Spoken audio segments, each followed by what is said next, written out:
Moi, c'est Hélène Janico. Je fais de l'escalade. J'ai commencé à l'âge de 9 ans, je pense, à peu près. Et depuis, j'ai pas arrêté. Je suis tombée amoureuse de ce sport, de la communauté qui m'a apporté. Donc, j'ai fait une carrière de haut niveau pendant un certain nombre d'années. J'ai fait un break de 3 ans où je suis entraîneur sur un pôle France actuellement. Entre-temps, j'ai aussi passé ce qu'on appelle un diplôme d'ouvreur international, donc des gens qui font les parcours sur les compétitions aussi bien en France qu'à l'international. Et là, après un break de 3 ans, j'ai décidé de reprendre la compétition l'année prochaine.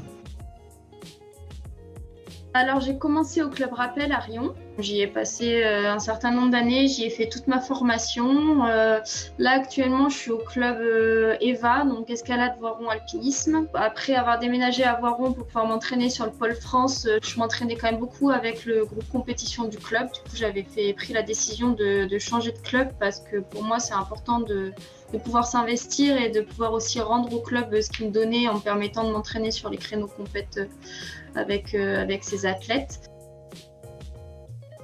J'ai été championne du monde cadette de difficulté il y a un certain nombre d'années. J'ai remporté une étape de Coupe du monde de difficulté en 2012 à Briançon. J'ai été 5e mondiale 3 années consécutives. J'ai fait, je pense, à peu près 5 podiums internationaux en Coupe du monde dans ma carrière. Et j'ai fait deux finales de championnat du monde en difficulté aussi. J'ai fait 3e sur un championnat d'Europe de difficulté aussi, qui avait lieu à Chamonix.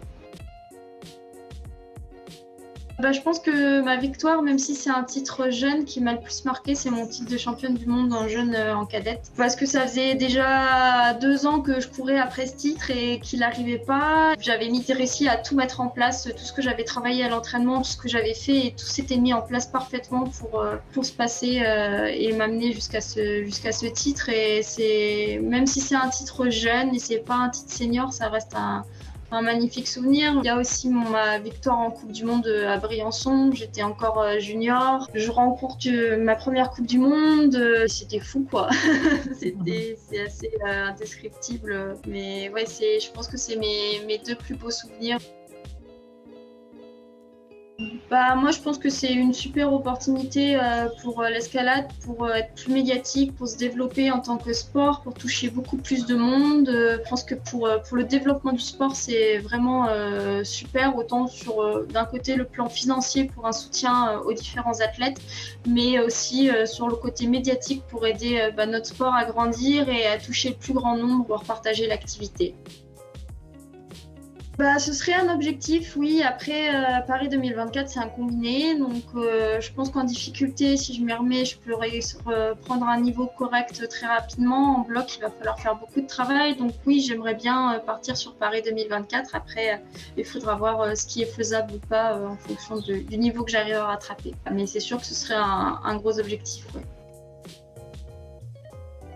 De continuer à me faire plaisir et à avancer dans mon projet, puis dans ce sport qui m'apporte énormément au quotidien et qui m'a énormément apporté dans ma vie personnelle, à me développer en tant que personne, dans la personne que je suis actuellement.